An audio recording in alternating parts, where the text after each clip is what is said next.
ਇਹ ਬੜੀ ਦੁਖਦਾਇਕ ਹੈ ਕਿ ਸ਼੍ਰੋਮਣੀ ਅਕਾਲੀ ਦਲ ਨੂੰ ਜਦੋਂ ਤੋਂ ਸ਼੍ਰੋਮਣੀ ਅਕਾਲੀ ਦਲ ਹੋਂਦ ਦੇ ਵਿੱਚ ਆਇਆ ਸਭ ਤੋਂ ਵੱਡੀ ਨਮੋਸ਼ੀ ਵਾਲੀ ਜਿਹੜੀ ਹਾਰ ਹੈ ਇਹ ਹੋਈ ਹੈ।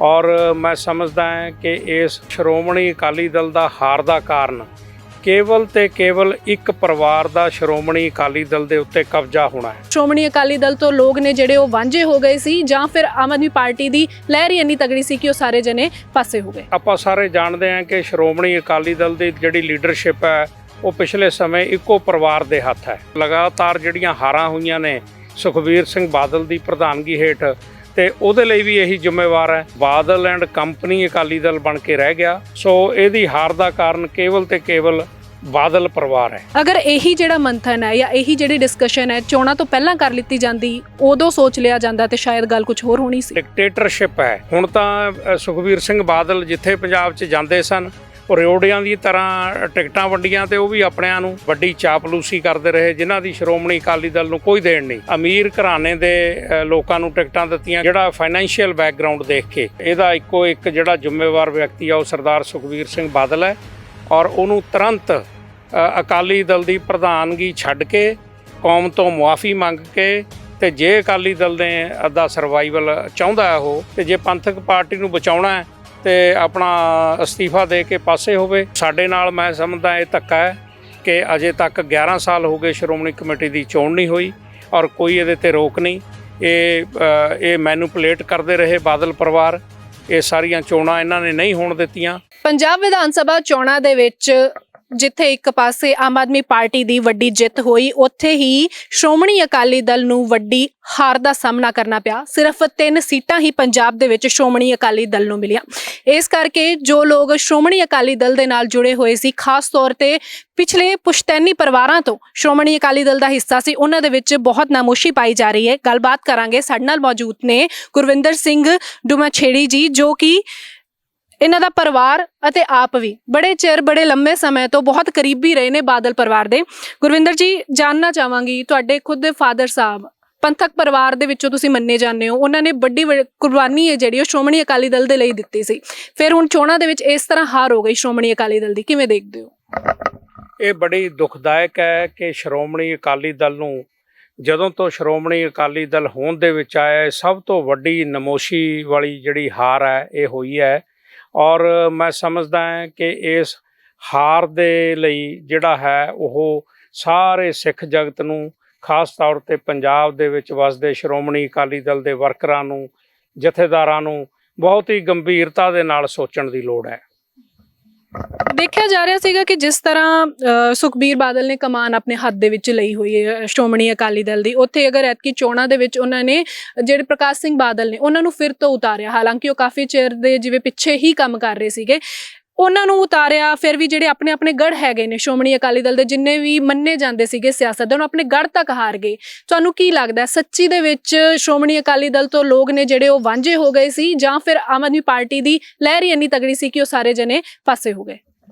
ਦੇਖੋ, ਮੈਂ ਸਮਝਦਾ ਹਾਂ ਕਿ ਸ਼੍ਰੋਮਣੀ ਅਕਾਲੀ ਦਲ ਦਾ ਹਾਰ ਦਾ ਕਾਰਨ ਕੇਵਲ ਤੇ ਕੇਵਲ ਇੱਕ ਪਰਿਵਾਰ ਦਾ ਸ਼੍ਰੋਮਣੀ ਅਕਾਲੀ ਦਲ ਦੇ ਉੱਤੇ ਕਬਜ਼ਾ ਹੋਣਾ ਹੈ।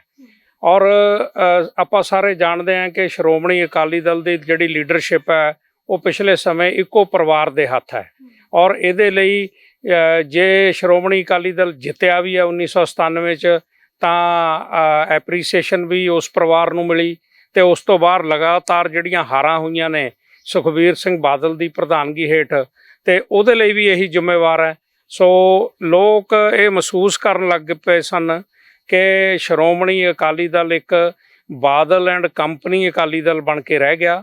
ਔਰ ਸੁਖਬੀਰ ਸਿੰਘ ਬਾਦਲ ਨੇ ਇਹਨੂੰ ਇੱਕ ਕਾਰਪੋਰੇਟ ਹਾਊਸ ਦੇ ਤਰੀਕੇ ਦੇ ਨਾਲ ਚਲਾਉਣ ਦੀ ਕੋਸ਼ਿਸ਼ ਕੀਤੀ ਹੈ, ਜਿਹੜੀ ਕਿ ਲੋਕਾਂ ਨੂੰ ਪਸੰਦ ਨਹੀਂ ਆਈ। ਸੋ ਇਹਦੀ ਹਾਰ ਦਾ ਕਾਰਨ ਕੇਵਲ ਤੇ ਕੇਵਲ ਬਾਦਲ ਪਰਿਵਾਰ ਹੈ। ਤੁਹਾਨੂੰ ਨਹੀਂ ਲੱਗਦਾ ਕਿ ਜਿਹੜੀ ਗੱਲ ਹੁਣ ਆਪਾਂ ਕਰ ਰਹੇ ਹਾਂ, ਹਾਰ ਤੋਂ ਬਾਅਦ ਇਸ ਚੀਜ਼ ਦੇ ਉੱਤੇ ਅਸੀਂ ਡਿਸਕਸ ਕਰ ਰਹੇ ਹਾਂ ਤੇ ਇੱਕੋ ਗੱਲ ਨਿਕਲ ਕੇ ਸਾਹਮਣੇ ਆ ਰਹੀ, ਇਕੱਲੇ ਤੁਸੀਂ ਨਹੀਂ, ਹੋਰ ਵੀ ਜਿਹੜੇ ਪਾਰਟੀ ਨਾਲ ਜੁੜੇ ਹੋਏ ਨੇ ਸਾਰਿਆਂ ਦਾ ਇੱਕੋ ਗੱਲ ਹੈ, ਬਾਦਲ ਪਰਿਵਾਰ ਦੇ ਉੱਤੇ ਨਿਸ਼ਾਨੇ ਸਾਧੇ ਜਾ ਰਹੇ ਨੇ। ਅਗਰ ਇਹੀ ਜਿਹੜਾ ਮੰਥਨ ਹੈ ਜਾਂ ਇਹੀ ਜਿਹੜੀ ਡਿਸਕਸ਼ਨ ਹੈ ਚੋਣਾਂ ਤੋਂ ਪਹਿਲਾਂ ਕਰ ਲਿੱਤੀ ਜਾਂਦੀ, ਉਦੋਂ ਸੋਚ ਲਿਆ ਜਾਂਦਾ ਤੇ ਸ਼ਾਇਦ ਗੱਲ ਕੁਝ ਹੋਰ ਹੋਣੀ ਸੀ। ਹਾਂ, ਤੁਸੀਂ ਬਿਲਕੁਲ ਸਹੀ ਕਿਹਾ। ਇਹੀ ਤਾਂ ਕਾਰਨ ਹੈ ਕਿ ਡਿਕਟੇਟਰਸ਼ਿਪ ਹੈ। ਸ਼੍ਰੋਮਣੀ ਅਕਾਲੀ ਦਲ ਦੇ ਵਿੱਚ ਪਹਿਲਾਂ ਪਾਰਲੀਮੈਂਟਰੀ ਬੋਰਡ ਹੁੰਦਾ ਸੀ। ਅਕਾਲੀ ਦਲ ਦੇ ਜਿਹੜੇ ਕੈਂਡੀਡੇਟ ਚੁਣ ਕੇ ਜਾਂਦੇ ਸੀ ਉਹਨਾਂ ਦੀ ਕੁਰਬਾਨੀ ਦਾ, ਉਹਨਾਂ ਦੇ ਪਰਿਵਾਰਕ ਪਿਛੋਕੜ ਦਾ ਸਾਰਾ ਜਿਹੜਾ ਮੁਲਾਂਕਣ ਕਰਕੇ ਫਿਰ ਟਿਕਟਾਂ ਦੀ ਵੰਡ ਹੁੰਦੀ ਸੀ। ਪਰ ਲੇਕਿਨ ਹੁਣ ਤਾਂ ਸੁਖਬੀਰ ਸਿੰਘ ਬਾਦਲ ਜਿੱਥੇ ਪੰਜਾਬ 'ਚ ਜਾਂਦੇ ਸਨ ਉਹ ਰਿਓੜਿਆਂ ਦੀ ਤਰ੍ਹਾਂ ਟਿਕਟਾਂ ਵੰਡੀਆਂ, ਤੇ ਉਹ ਵੀ ਆਪਣਿਆਂ ਨੂੰ। ਖਾਸ ਤੌਰ 'ਤੇ ਜਿਹੜੇ ਉਹਨਾਂ ਦੇ ਪਿਛਲੇ ਸਮੇਂ ਦੇ ਵਿੱਚ ਵੱਡੀ ਚਾਪਲੂਸੀ ਕਰਦੇ ਰਹੇ, ਜਿਨ੍ਹਾਂ ਦੀ ਸ਼੍ਰੋਮਣੀ ਅਕਾਲੀ ਦਲ ਨੂੰ ਕੋਈ ਦੇਣ ਨਹੀਂ, ਔਰ ਕੁਛ ਅਮੀਰ ਘਰਾਣੇ ਦੇ ਲੋਕਾਂ ਨੂੰ ਟਿਕਟਾਂ ਦਿੱਤੀਆਂ ਕੇਵਲ ਤੇ ਕੇਵਲ ਉਹਨਾਂ ਦਾ ਜਿਹੜਾ ਫਾਈਨੈਂਸ਼ੀਅਲ ਬੈਕਗਰਾਊਂਡ ਦੇਖ ਕੇ। ਸੋ ਇਹੀ ਕਾਰਨ ਨੇ ਜੀ ਜਿਹੜਾ ਸ਼੍ਰੋਮਣੀ ਅਕਾਲੀ ਦਲ ਦੀ ਹਾਰ ਹੋਈ ਹੈ। ਤੇ ਮੈਂ ਸਮਝਦਾ ਇਹਦਾ ਇੱਕੋ ਇੱਕ ਜਿਹੜਾ ਜ਼ਿੰਮੇਵਾਰ ਵਿਅਕਤੀ ਆ ਉਹ ਸਰਦਾਰ ਸੁਖਬੀਰ ਸਿੰਘ ਬਾਦਲ ਹੈ, ਔਰ ਉਹਨੂੰ ਤੁਰੰਤ ਅਕਾਲੀ ਦਲ ਦੀ ਪ੍ਰਧਾਨਗੀ ਛੱਡ ਕੇ ਕੌਮ ਤੋਂ ਮੁਆਫੀ ਮੰਗ ਕੇ, ਤੇ ਜੇ ਅਕਾਲੀ ਦਲ ਨੇ ਅੱਧਾ ਸਰਵਾਈਵਲ ਚਾਹੁੰਦਾ ਉਹ ਕਿਉਂਕਿ ਹਰ ਰੋਜ਼ ਉਹ ਬਿਆਨ ਇਹੀ ਦਿੰਦੇ ਨੇ ਕਿ ਸ਼੍ਰੋਮਣੀ ਅਕਾਲੀ ਦਲ ਜਿਹੜੀ ਹੈ ਸਾਡੀ ਬਹੁਤ ਹੀ ਪੰਥਕ ਪਾਰਟੀ ਹੈ, ਤੇ ਜੇ ਪੰਥਕ ਪਾਰਟੀ ਨੂੰ ਬਚਾਉਣਾ ਹੈ ਤੇ ਆਪਣਾ ਅਸਤੀਫਾ ਦੇ ਕੇ ਪਾਸੇ ਹੋਵੇ, ਕਿਸੇ ਹੋਰ ਸੱਜਣ ਜਿਹੜੇ ਪ੍ਰਧਾਨਗੀ ਦੇ ਕਾਬਲ ਨੇ ਤੇ ਉਹ ਆਪੇ ਫੈਸਲਾ ਕਰਨਗੇ। ਅਸਤੀਫੇ ਦੀ ਪੇਸ਼ਕਸ਼ ਉਹਨਾਂ ਵੱਲੋਂ ਕੀਤੀ ਗਈ ਸੀ, ਪਰ ਉਹ ਕਹਿੰਦੇ ਕਿ ਉਹ ਨਕਾਰ ਦਿੱਤਾ। ਪਾਰਟੀ ਵਰਕਰ ਕਹਿੰਦੇ, ਹੋਰ ਜਿਹੜੇ ਆਗੂ ਸੀਗੇ ਪਾਰਟੀ ਦੇ ਉਹ ਕਹਿੰਦੇ ਕਿ ਨਹੀਂ ਤੁਸੀਂ ਇੱਥੇ ਰਹੋ ਸਾਡੇ ਕੋਲ ਹੀ, ਤੇ ਉਹਨਾਂ ਨੇ ਵਾਪਸ ਲੈ ਲਿਆ। ਮੈਂ ਸਮਝਦਾ ਕਿ ਜਿਹੜੀ ਮੀਟਿੰਗਾਂ ਹੁੰਦੀਆਂ ਨੇ ਕੋਰ ਕਮੇਟੀ ਦੀਆਂ, ਉਹਦੇ ਅੰਦਰ ਜਿਹੜੀ ਬਹਿਸ ਹੁੰਦੀ ਹੈ ਜਾਂ ਡਿਸਕਸ਼ਨ ਹੁੰਦੀ ਆ ਉਹ ਕੁਛ ਹੋਰ ਹੁੰਦੀ ਹੈ, ਤੇ ਜਦੋਂ ਬਾਹਰ ਆ ਕੇ ਪ੍ਰੈਸ ਨੂੰ ਜਿਹੜਾ ਬਿਆਨ ਦਿੱਤਾ ਜਾਂਦਾ ਹੈ ਉਹ ਇੱਕੋ ਇੱਕ ਇਹਨਾਂ ਦਾ ਜਿਹੜਾ ਜਨਰਲ ਸਕੱਤਰ ਬਣਾਇਆ ਹੋਇਆ ਆਪਣਾ ਪਰਿਵਾਰ ਦਾ ਬੰਦਾ ਡਾਕਟਰ ਦਲਜੀਤ ਸਿੰਘ ਚੀਮਾ, ਉਹ ਜਿਵੇਂ ਬਾਦਲ ਪਰਿਵਾਰ ਕਹਿੰਦਾ ਹੈ, ਸੁਖਬੀਰ ਸਿੰਘ ਬਾਦਲ ਕਹਿੰਦੇ ਨੇ ਜਾਂ ਪ੍ਰਕਾਸ਼ ਸਿੰਘ ਬਾਦਲ ਕਹਿੰਦੇ ਨੇ, ਉਹ ਉਸੇ ਉਹਨਾਂ ਦੇ ਹਿਸਾਬ ਨਾਲ ਬਿਆਨ ਦੇ ਦਿੰਦਾ ਹੈ, ਪਰ ਅੰਦਰ ਦੀ ਸਿਚੁਏਸ਼ਨ ਇਹ ਨਹੀਂ ਹੈਗੀ। ਉੱਥੇ ਹੁਣ ਅਗਰ ਮੈਂ ਸ਼੍ਰੋਮਣੀ ਗੁਰਦੁਆਰਾ ਪ੍ਰਬੰਧਕ ਕਮੇਟੀ ਦੀ ਗੱਲ ਕਰਾਂ, ਦੇਖਿਆ ਜਾਏ ਤਾਂ ਇੱਕ ਪਾਸੇ ਉਹਦਾ ਜਿਹੜਾ ਹੈਗਾ ਬਜਟ ਹੋਣਾ 29 ਤਰੀਕ ਨੂੰ ਆਉਣਾ, ਪਰ ਉਸ ਤੋਂ ਪਹਿਲਾਂ ਉਹਦੇ ਤੋਂ ਇਹ ਵੀ ਸਵਾਲ ਖੜੇ ਹੋ ਗਏ ਨੇ, ਉਹ ਸਵਾਲਾਂ ਦੀ ਵੀ ਗੱਲ ਕਰਾਂਗੇ। ਨਾਲ ਹੀ ਨਾਲ ਜਿਹੜੇ ਪ੍ਰਕਾਸ਼ ਸਿੰਘ ਬਾਦਲ ਨੇ ਉਹ ਹੁਣ ਉਹਦੇ ਉੱਤੇ ਫੋਕਸ ਕਰ ਰਹੇ ਨੇ। ਉਹਨਾਂ ਦਾ ਕਹਿਣਾ ਹੈ ਕਿ ਲੋਕਾਂ ਨੂੰ ਉਹਨਾਂ ਨੇ ਕਿਹਾ ਕਿ ਅਗਰ ਇਹਦੇ ਤੇ ਧਿਆਨ ਨਹੀਂ ਦਿੱਤਾ ਤਾਂ ਸ਼ਾਇਦ ਅਰਵਿੰਦ ਕੇਜਰੀਵਾਲ ਨੇ ਉਹ SGPC ਦੀ ਚੋਣਾਂ ਵੀ ਨੇ ਜਿਹੜੀਆਂ ਜਿੱਤ ਜਾਣਗੇ। ਇਸ ਬਾਰੇ ਕਿੰਨਾ ਇਤਫਾਕ ਰੱਖਦੇ ਹੋ? ਦੇਖੋ, ਅਰਵਿੰਦ ਕੇਜਰੀਵਾਲ ਜਾਂ ਆਮ ਆਦਮੀ ਪਾਰਟੀ ਉਹਨਾਂ ਨੇ ਤਾਂ ਪਹਿਲਾਂ ਹੀ ਸਪਸ਼ਟ ਕੀਤਾ ਹੋਇਆ ਕਿ ਸਾਡਾ ਇਹ ਧਾਰਮਿਕ ਇਸ਼ੂਜ਼ ਦੇ ਵਿੱਚ ਇੰਟਰਫੇਰੈਂਸ ਜਿਹੜੀ ਅਸੀਂ ਨਹੀਂ ਕਰਨੀ। ਪਰ ਬਾਦਲ ਸਾਹਿਬ ਦਾ ਇਹ ਖਦਸ਼ਾ ਜਿਹੜਾ ਇਹ ਕਹਿਣਾ ਬਿਲਕੁਲ ਮੈਂ ਸਮਝਦਾ ਠੀਕ ਹੈ। ਉਹਨਾਂ ਦਾ ਐਕਸਪੀਰੀਅੰਸ ਆ, ਉਹਨਾਂ ਨੂੰ ਹੁਣ ਮਹਿਸੂਸ ਹੋਣ ਲੱਗ ਗਿਆ ਕਿ ਲੋਕਾਂ ਨੇ ਹੁਣ ਉਹਨਾਂ ਨੂੰ ਜਿਵੇਂ ਵਿਧਾਨ ਸਭਾ 'ਚੋਂ ਕੱਢਿਆ, ਸੱਤਾ ਤੋਂ ਪਰੇ ਕੀਤਾ, ਤੇ ਇਸੇ ਤਰ੍ਹਾਂ SGPC ਦੀ ਜਿਹੜੀ ਹੈ ਉਹ ਚੋਣ ਦੇ ਵਿੱਚ ਵੀ ਲੋਕ ਉਹਨਾਂ ਨੂੰ ਮੂੰਹ ਨਹੀਂ ਲਾਉਣਗੇ ਤੇ ਇਹਨਾਂ ਦਾ ਬੋਰੀ ਬਿਸਤਰਾ ਜਿਹੜਾ ਉਹ ਗੋਲ ਕਰਨਗੇ। ਪਰ ਗੱਲ ਇਹ ਵੀ ਤਾਂ ਹੈ ਨਾ ਕਿ ਹੋਰ ਕੌਣ ਨਿਕਲ ਕੇ ਸਾਹਮਣੇ ਆਏਗਾ? ਬਦਲ ਨੂੰ ਵੋਟ ਦਿੱਤੀ ਜਾਂਦੀ ਹੈ। ਤੁਸੀਂ ਖੁਦ ਪੰਥਕ ਅਕਾਲੀ ਲਹਿਰ ਤੋਂ ਹੈਗੇ ਹੋ, ਕਿ ਤੁਹਾਡੇ ਵੱਲੋਂ ਜਾਂ ਫਿਰ ਕਿਸੇ ਹੋਰ ਪਾਰਟੀ ਦੇ ਵੱਲੋਂ ਕੋਈ ਬਦਲ ਦਿੱਤਾ ਜਾਏਗਾ ਕਿ ਬੰਦੇ ਹੋਰ ਦਿੱਤੇ ਜਾਣਗੇ ਜਿਨ੍ਹਾਂ ਨੂੰ ਚੁਣਿਆ ਜਾਵੇ, ਤੇ SGPC ਦੇ ਵਿੱਚ ਵੀ ਜੋ ਚੀਜ਼ਾਂ ਇੱਕ ਹੀ ਬੰਦਾ ਉੱਤੇ ਕਾਬਜ਼ ਹੈ, ਇੱਕ ਹੀ ਬੰਦਾ ਉੱਤੇ ਰਾਜ ਕਰ ਰਿਹਾ, ਉਹ ਵੀ ਬਦਲਿਆ ਜਾ ਸਕੇਗਾ? ਵੇਖੋ, ਪੰਥਕ ਅਕਾਲੀ ਲਹਿਰ ਸਿੰਘ ਸਾਹਿਬ, ਭਾਈ ਰਣਜੀਤ ਸਿੰਘ ਜੀ ਸਾਬਕਾ ਜਥੇਦਾਰ ਸ਼੍ਰੀ ਅਕਾਲ ਤਖਤ ਸਾਹਿਬ, ਉਹਨਾਂ ਦੀ ਅਗਵਾਈ ਦੇ ਵਿੱਚ ਪਿਛਲੇ 5-7 ਸਾਲ ਤੋਂ ਕੰਮ ਕਰ ਰਹੀ ਹੈ, ਤੇ ਉਹਨਾਂ ਦਾ ਕੇਵਲ ਤੇ ਕੇਵਲ ਇੱਕ ਧਾਰਮਿਕ ਏਜੰਡਾ ਹੈ, ਉਹ ਵੀ ਸ਼੍ਰੋਮਣੀ ਗੁਰਦੁਆਰਾ ਪ੍ਰਬੰਧਕ ਕਮੇਟੀ, ਔਰ ਉਹਦਾ ਪ੍ਰਬੰਧ ਸਹੀ ਹੱਥਾਂ 'ਚ ਆਵੇ, ਔਰ ਜਿਹੜੀ ਸਿੱਖਾਂ ਦੀ ਇਹ ਨੁਮਾਇੰਦਾ ਆਪਣੀ ਜਥੇਬੰਦੀ ਹੈ ਜਿਹੜੀ ਸਿੱਖਾਂ ਦੇ ਸਾਰੇ ਮਸਲੇ ਹੱਲ ਕਰਨ ਦੇ ਯੋਗ ਹੈ, ਸ਼੍ਰੀ ਅਕਾਲ ਤਖਤ ਸਾਹਿਬ ਦੀ ਜਿਹੜੀ ਆਜ਼ਾਦਾਨਾ ਹਸਤੀ ਹੈ ਉਹਨੂੰ ਦੁਬਾਰੇ ਸਥਾਪਿਤ ਕਰਨਾ। ਸੋ ਅਸੀਂ ਇਹਦੇ ਤੇ ਪਿਛਲੇ ਲੰਬੇ ਸਮੇਂ ਤੋਂ ਕੰਮ ਕਰ ਰਹੇ ਹਾਂ, ਔਰ ਸਿੰਘ ਸਾਹਿਬ ਭਾਈ ਰਣਜੀਤ ਸਿੰਘ ਨੂੰ ਬਹੁਤ ਵੱਡਾ ਸਮਰਥਨ ਜਿਹੜਾ ਹੈ ਪੰਜਾਬ ਔਰ ਦੇਸ਼ ਵਿਦੇਸ਼ ਦੇ ਵਿੱਚ ਵਸਦੇ ਸਿੱਖ ਜਿਹੜੇ ਨੇ ਉਹ ਦੇ ਰਹੇ ਨੇ। ਸੋ ਸਾਨੂੰ ਪੂਰਨ ਉਮੀਦ ਹੈ, ਸਾਨੂੰ ਪੂਰਨ ਆਸ ਹੈ ਕਿ ਅਸੀਂ ਸਿੰਘ ਸਾਹਿਬ ਭਾਈ ਰਣਜੀਤ ਸਿੰਘ ਦੀ ਅਗਵਾਈ ਦੇ ਵਿੱਚ ਐਸਾ ਜਿਹੜਾ ਇੱਕ ਇਹ ਨਿਜ਼ਾਮ ਸ਼੍ਰੋਮਣੀ ਗੁਰਦੁਆਰਾ ਪ੍ਰਬੰਧਕ ਕਮੇਟੀ ਦਾ ਬਦਲ ਕੇ ਲਿਆਵਾਂਗੇ, ਜਿਹੜਾ ਕਿ ਆਉਣ ਵਾਲੇ ਇਤਿਹਾਸ ਦੇ ਵਿੱਚ ਉਹ ਸੁਨਹਿਰੀ ਅੱਖਰਾਂ ਦੇ ਵਿੱਚ ਲਿਖਿਆ ਜਾਊਗਾ। ਤੇ ਇਹ ਬਦਲ ਦੀ ਉਮੀਦ ਅਸੀਂ ਕਦੋਂ ਕਰੀਏ? ਕਦੋਂ ਤੱਕ ਜਿਹੜਾ ਹੈ ਤੁਹਾਡੇ ਵੱਲੋਂ ਕੋਈ ਰੋਡ ਮੈਪ ਜਾਂ ਕੋਈ ਬਲੂਪ੍ਰਿੰਟ ਤਿਆਰ ਕੀਤਾ ਗਿਆ ਹੈ ਕਿ ਪੰਥਕ ਅਕਾਲੀ ਲਹਿਰ ਹੈ ਜਿਹੜੀ ਉਹ ਕਿਸ ਤਰ੍ਹਾਂ ਕੰਮ ਕਰੇਗੀ ਔਰ ਕਿਵੇਂ ਜਿਹੜਾ ਹੈ SGPC ਦੇ ਵਿੱਚ ਕਾਬਜ਼ ਹੋਏਗੀ? ਹਾਂਜੀ, ਇਹ ਬਲੂਪ੍ਰਿੰਟ ਤਾਂ ਅਸੀਂ ਪਹਿਲੇ ਦਿਨ ਜਦੋਂ ਪੰਥਕ ਅਕਾਲੀ ਲਹਿਰ ਬਣਾਈ ਸੀ ਉਦੋਂ ਤੋਂ ਹੀ ਸਾਡਾ ਤਿਆਰ ਹੈ, ਤੇ ਅਸੀਂ ਲੋਕਾਂ ਦੇ ਵਿੱਚ ਉਸ ਏਜੰਡੇ ਨੂੰ ਲੈ ਕੇ ਜਾ ਰਹੇ ਹਾਂ। ਔਰ ਇਹ ਜਿਹੜਾ ਏਜੰਡਾ ਲਾਗੂ ਹੋਣਾ ਹੈ, ਇਹ ਲਾਗੂ ਤਾਂ ਉਦੋਂ ਹੀ ਹੋਣਾ ਜਦੋਂ ਸ਼੍ਰੋਮਣੀ ਗੁਰਦੁਆਰਾ ਪ੍ਰਬੰਧਕ ਕਮੇਟੀ ਦੀ ਚੋਣ ਹੋਏਗੀ ਔਰ ਸਾਨੂੰ ਲੋਕਾਂ ਦਾ ਸਾਥ ਮਿਲਿਆ, ਵਾਹਿਗੁਰੂ ਕਰੇ ਅਸੀਂ ਉਹਦੇ 'ਚ ਕਾਮਯਾਬ ਹੋਈਏ। ਪਰ ਲੇਕਿਨ ਨਾਲ ਦੀ ਨਾਲ ਮੈਂ ਇਹ ਬੇਨਤੀ ਕਰਨੀ ਚਾਹੁੰਦਾ ਹਿੰਦੁਸਤਾਨ ਦੀ ਸਰਕਾਰ ਨੂੰ, ਮੋਦੀ ਸਾਹਿਬ ਨੂੰ, ਅਮਿਤ ਸ਼ਾਹ ਜੀ ਨੂੰ, ਕਿ ਬਿਨਾਂ ਦੇਰੀ ਤੋਂ ਸ਼੍ਰੋਮਣੀ ਗੁਰਦੁਆਰਾ ਪ੍ਰਬੰਧਕ ਕਮੇਟੀ ਦੀ ਜਿਹੜੀ ਚੋਣ ਹੈ ਉਹ ਕਰਵਾਈ ਜਾਵੇ। ਔਰ ਸਿੱਖਾਂ ਦਾ ਇਹ ਹੱਕ ਹੈ ਕਿ ਹਰੇਕ 5 ਸਾਲ ਬਾਅਦ ਜਿਹੜੀ ਹੈ ਸ਼੍ਰੋਮਣੀ ਕਮੇਟੀ ਦੀ ਚੋਣ ਹੋਣੀ ਚਾਹੀਦੀ ਹੈ, ਜਿਵੇਂ ਕਿ ਸਰਕਾਰਾਂ ਚੁਣਨ ਦੇ ਲਈ ਚੋਣ ਹੁੰਦੀ ਹੈ। ਸੋ ਸਾਡੇ ਨਾਲ ਮੈਂ ਸਮਝਦਾ ਇਹ ਧੱਕਾ ਹੈ ਕਿ ਅਜੇ ਤੱਕ 11 ਸਾਲ ਹੋ ਗਏ ਸ਼੍ਰੋਮਣੀ ਕਮੇਟੀ ਦੀ ਚੋਣ ਨਹੀਂ ਹੋਈ ਔਰ ਕੋਈ ਇਹਦੇ ਤੇ ਰੋਕ ਨਹੀਂ।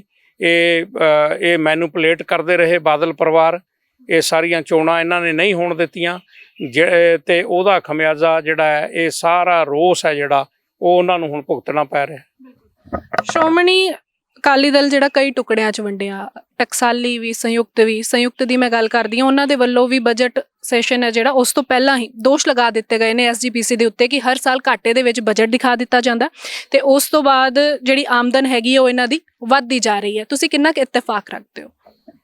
ਵੇਖੋ, ਢੀਂਡਸਾ ਸਾਹਿਬ ਬਹੁਤ ਹੀ ਸਿਆਣੇ ਆਗੂ ਨੇ ਔਰ ਸ਼੍ਰੋਮਣੀ ਅਕਾਲੀ ਦਲ ਸੰਯੁਕਤ ਨੇ ਜਿਹੜਾ ਇਹ ਮੁੱਦਾ ਬਜਟ ਦੇ ਲਈ ਉਠਾਇਆ ਹੈ, ਮੈਂ ਸਮਝਦਾ ਇਹ ਜਾਇਜ਼ ਹੈ। ਕਿਉਂਕਿ ਕੋਈ ਵੀ ਸਰਕਾਰ ਹੈ ਜਦੋਂ ਬਜਟ ਉਹ ਤਿਆਰ ਕਰਦੀ ਹੈ ਤੇ ਨੈਚੁਰਲੀ ਉਹ ਡਿਸਕਸ਼ਨਸ ਤਾਂ ਹੁੰਦੀਆਂ ਹੀ ਨੇ ਤੇ ਖਾਸ ਤੌਰ ਤੇ ਸਿੱਖਾਂ ਦਾ ਜਿਹੜਾ ਇਹ ਬਹੁਤ ਵੱਡਾ ਅਦਾਰਾ ਹੈ ਤੇ ਇਹਦੇ ਵਿੱਚ ਸਿੱਖਾਂ ਦੀ ਭਲਾਈ ਦੇ ਲਈ, ਐਜੂਕੇਸ਼ਨ ਦੇ ਲਈ, ਹੈਲਥ ਦੇ ਲਈ ਬਹੁਤ ਸਾਰੇ ਜਿਹੜੇ ਉਪਰਾਲੇ ਇਹ ਕਰਦੇ ਨੇ, ਉਹਨਾਂ ਨੂੰ ਸੰਗਤ ਦੇ ਅੱਗੇ ਰੱਖਣਾ ਚਾਹੀਦਾ ਵੀ ਅਸੀਂ, ਤਾਂ ਕਿ ਸੁਝਾਅ ਵੀ ਲੈਣੇ ਚਾਹੀਦੇ ਨੇ। ਸੋ ਜਿਹੜਾ ਕਿ ਨਹੀਂ ਕਰਦੇ, ਇਹ ਸਿਰਫ ਆਪਣੇ ਲੈਵਲ ਤੇ ਤਿਆਰੀ ਕਰਕੇ ਉਸ ਦਿਨ ਆ ਕੇ ਪੜ੍ਹ ਦਿੰਦੇ ਨੇ ਤੇ ਮੈਜੋਰਟੀ ਹੋਣ ਦੇ ਨਾਲ ਉਹ ਪਾਸ ਹੋ ਜਾਂਦਾ ਹੈ। ਸੋ ਇਹ ਮੈਂ ਸਮਝਦਾ ਗਲਤ ਹੈ ਔਰ ਢੀਂਡਸਾ ਸਾਹਿਬ ਨੇ ਜਿਹੜਾ ਕਿਹਾ ਇਹ ਬਿਲਕੁਲ ਸਹੀ ਕਿਹਾ। ਅਖੀਰੀ ਸਵਾਲ ਮੈਂ ਲਵਾਂਗੀ ਕਿ ਸ਼੍ਰੋਮਣੀ ਅਕਾਲੀ ਦਲ ਤੇ ਐਸਜੀਪੀਸੀ ਕਿਸ ਤਰੀਕੇ ਦੇ ਨਾਲ ਹੁਣ ਅੱਗੇ ਆਪਣੇ ਆਪ ਨੂੰ ਰੱਖਣ ਕਿ ਲੋਕਾਂ ਦੇ ਵਿੱਚ ਉਹ ਦੁਬਾਰਾ ਤੋਂ ਪੈਦਾ ਹੋ ਸਕਣ, ਲੋਕਾਂ ਦੇ ਵਿੱਚ ਦੁਬਾਰਾ ਤੋਂ ਜਾ ਸਕਣ ਤੇ ਲੋਕ ਉਹਨਾਂ ਤੇ ਵਿਸ਼ਵਾਸ ਜਤਾ ਸਕਣ? ਸ਼੍ਰੋਮਣੀ ਅਕਾਲੀ ਦਲ ਮੈਂ ਸਮਝਦਾ ਹਾਂ ਕਿ ਪੰਜਾਬ ਦੇ ਲੋਕਾਂ ਦੀ ਰੀਜਨਲ ਪਾਰਟੀ ਹੈ ਔਰ ਇਹ ਸਭ ਤੋਂ ਪੁਰਾਣੀ ਪਾਰਟੀ ਹੈ। ਸਾਡੇ ਬਜ਼ੁਰਗਾਂ ਨੇ ਇਸ ਪਾਰਟੀ ਦੇ ਲਈ ਬਹੁਤ ਵੱਡੀਆਂ ਕੁਰਬਾਨੀਆਂ ਕੀਤੀਆਂ। ਮੇਰੇ ਫਾਦਰ ਸਾਹਿਬ ਨੇ ਆਪਣੀ ਜਾਨ ਇਸ ਪਾਰਟੀ ਦੇ ਲਈ ਦਿੱਤੀ ਹੈ ਔਰ ਜਦੋਂ ਕੋਈ ਸ਼੍ਰੋਮਣੀ ਅਕਾਲੀ ਦਲ ਦੀ ਗੱਲ ਨਹੀਂ ਸੀ ਕਰਦਾ, ਉਦੋਂ ਮੇਰੇ ਫਾਦਰ ਨੇ ਇਹ ਸ਼੍ਰੋਮਣੀ ਅਕਾਲੀ ਦਲ ਦੇ ਲਈ ਦਿਨ ਰਾਤ ਇੱਕ ਕੀਤਾ ਔਰ ਕੇਵਲ ਤੇ ਕੇਵਲ ਸੁਖਬੀਰ ਸਿੰਘ ਬਾਦਲ ਔਰ ਪ੍ਰਕਾਸ਼ ਸਿੰਘ ਬਾਦਲ ਨੂੰ ਪਾਸੇ ਕਰਕੇ ਅਕਾਲੀ ਦਲ ਉਵੇਂ ਹੀ ਮੁੜ ਸੁਰਜੀਤ ਹੋਏਗਾ। ਔਰ ਮੈਂ ਅਪੀਲ ਵੀ ਕਰਦਾ ਅਕਾਲੀ ਦਲ ਦੇ ਲੀਡਰਾਂ ਨੂੰ ਕਿ ਇਸ ਪਰਿਵਾਰ ਤੋਂ ਖਹਿੜਾ ਛਡਾਓ ਤੇ ਤਾਂ ਕਿ ਰਲ ਮਿਲ ਕੇ ਇੱਕ ਨਵਾਂ ਸ਼੍ਰੋਮਣੀ ਅਕਾਲੀ ਦਲ ਸੁਰਜੀਤ ਕਰੀਏ। ਔਰ ਜਿਹੜਾ ਸ਼੍ਰੋਮਣੀ ਕਮੇਟੀ ਹੈ, ਇਹ ਤਾਂ ਮੈਂ ਤੁਹਾਨੂੰ ਪਹਿਲਾਂ ਹੀ ਦੱਸ ਚੁੱਕਿਆ ਕਿ ਚੋਣ ਆਉਣ ਦਿਓ ਤੇ ਲੋਕ ਆਪੇ ਦੱਸ ਦੇਣਗੇ ਇਹਨਾਂ ਨੂੰ, ਲੋਕਾਂ ਨੇ ਬਾਦਲ ਨੂੰ ਰਿਜੈਕਟ ਕਰਨਾ ਔਰ ਬਦਲ ਜਿਹੜਾ ਹੈਗਾ ਉਹ ਪੰਥਕ ਅਕਾਲੀ ਲਹਿਰ ਦੇ ਰੂਪ ਦੇ ਵਿੱਚ ਉਹ ਸਿੱਖਾਂ ਨੂੰ ਮਿਲੂਗਾ ਔਰ ਬਹੁਤ ਵਧੀਆ ਇੱਕ ਜਿਹੜਾ ਸ਼੍ਰੋਮਣੀ ਕਮੇਟੀ ਦਾ ਪ੍ਰਬੰਧ ਆਉਣ ਵਾਲੇ ਸਮੇਂ ਦੇ ਵਿੱਚ ਲੋਕ ਅੱਗੇ ਲਿਆਉਣਗੇ। ਤਾਂ ਇਹ ਸਨ ਸਾਡੇ ਨਾਲ ਗੁਰਵਿੰਦਰ ਸਿੰਘ ਡੂਮਛੇੜੀ ਜੀ, ਜਿਨ੍ਹਾਂ ਨੇ ਸਾਫ਼ ਤੌਰ ਤੇ ਦੱਸਿਆ ਹੈ ਕਿ ਵਿਧਾਨ ਸਭਾ ਚੋਣਾਂ ਦੇ ਲਈ ਅਗਰ ਸ਼੍ਰੋਮਣੀ ਅਕਾਲੀ ਦਲ ਦੀ ਹਾਰ ਦਾ ਕੋਈ ਜ਼ਿੰਮੇਵਾਰ ਹੈ ਤੇ ਉਹ ਬਾਦਲ ਪਰਿਵਾਰ ਹੈ। ਨਾਲ ਹੀ ਨਾਲ ਅਗਰ ਐਸਜੀਪੀਸੀ ਦੀਆਂ ਜਿਹੜੀਆਂ ਚੋਣਾਂ ਹੁੰਦੀਆਂ ਨੇ ਤਾਂ ਉਸ ਦੇ ਲਈ ਇੱਕ ਬਦਲ ਐਤਕੀ ਲੋਕਾਂ ਨੂੰ ਪੰਥਕ ਅਕਾਲੀ ਲਹਿਰ ਦੇ ਵਜੋਂ ਜ਼ਰੂਰ ਮਿਲੇਗਾ। ਹੁਣ ਦੇਖਣਾ ਹੋਏਗਾ ਕਿ ਇਹ ਜਿਹੜੀਆਂ ਚੋਣਾਂ ਨੇ ਇਹ ਕਦੋਂ ਤੱਕ ਹੁੰਦੀਆਂ ਨੇ। ਸਕਰੋਲ ਪੰਜਾਬ ਦੇ ਲਈ ਵੀਡੀਓ ਜਰਨਲਿਸਟ ਦੀਪਕ ਦੇ ਨਾਲ ਹਰਸਿਮਰਤ ਪੌਲ ਦੀ ਰਿਪੋਰਟ।